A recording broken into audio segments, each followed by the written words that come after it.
If you watch Rick and Morty, you may have noticed a few familiar voices in the lineup of guest stars, particularly this season. If you're a fan of Community, we've seen Joel McHale, or her Joel McHale, Gillian Jacobs. But who are the best celebrity guest voices on Rick and Morty? We have a little list. This is 3 seasons, 3 complete seasons now. No spoilers for the season finale, but yes, spoilers as we discuss the rest of the guest appearances. Most of them are earlier seasons, though.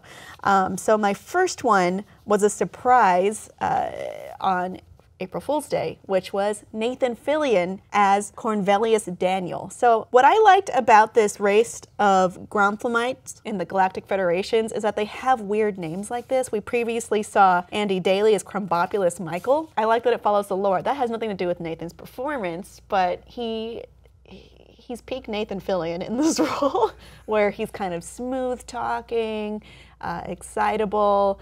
He brought, I think, a likableness to this character that was essentially a throwaway character because he does get thrown away mid-episode. So in this episode, he goes to Shoney's with Rick. He has a little butt fart in his face. He has little tendrils, and he's one of the few people that gets to taste the Mulan Szechuan sauce, which is actually coming out this week, October 7th, select locations. Check your McDonald's website for more details on that, y'all. But that's not what the story is about today.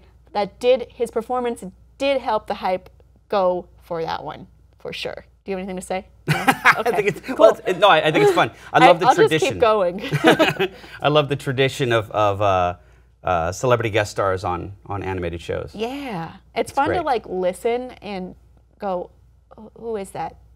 I know that voice.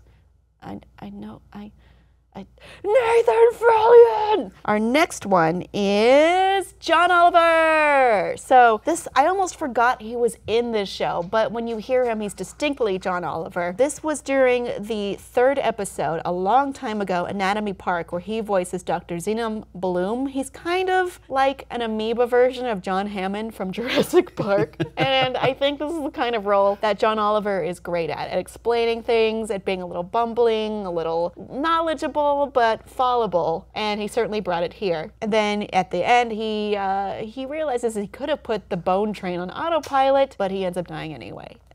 Something you may notice is that all of these guest characters seem to die at the end of the episode, which takes us to our next person, Jemaine Clement as Fart. I laughed out loud at this because when he was like, oh, Fart, I like that word, that'll be my name. This appears in Morty Night Run. This is the character that Crumbopulous Michael is supposed to be defeating. It's like a cute tropey version of a kid protecting an animal or an alien from, you know, the bad guys, a la E.T., but then it turns out this is a destructive being that will undo everything as we know it and things we don't know. So Morty made a mistake, as usual. But Jemaine brought a lot to this role, and he sang. I wonder if he got paid extra for it. He deserved it. So that moves us on to my number 1 choice, which is Stephen Colbert. Yeah, I'm only picking people who used to be on The Daily Show.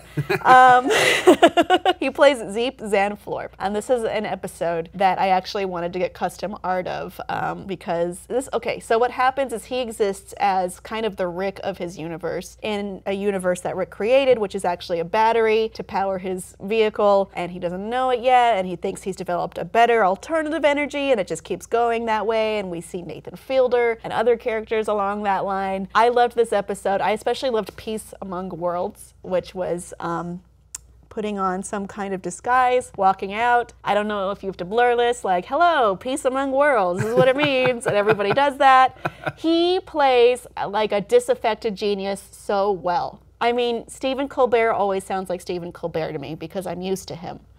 But I just like the way that he played this role with this, you know, kind of irritation, this condensation, this arrogance, and then also ultimately showing his intelligence by understanding that he has to make this work or his existence will be destroyed. And that goes along the show's moral lines of what is existence? Doesn't matter? Does anything matter? He has decided yes. Perhaps other characters have decided no. I liked it a lot. In conclusion, I liked it a lot. Do you have a favorite voice actor? Oh, gosh.